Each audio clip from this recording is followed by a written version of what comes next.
السلام عليكم ومرحبا بكم. تعرف محركات البحث هذه الأيام في الجزائر ارتفاعا كبيرا عن متى عيد الفطر 2024، وفي هذا الفيديو سنجيب عن هذا السؤال. لكن قبل البداية لا تبخلوا علينا بدعمنا والاشتراك في القناة لتتوصلوا دائما بكل جديد.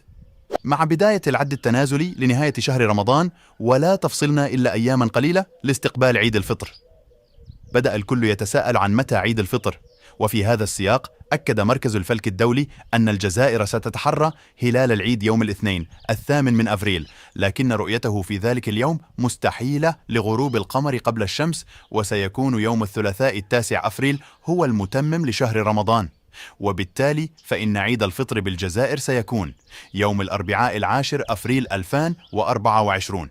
وعيد مبارك سعيد، وكل عام وأنتم بألف خير.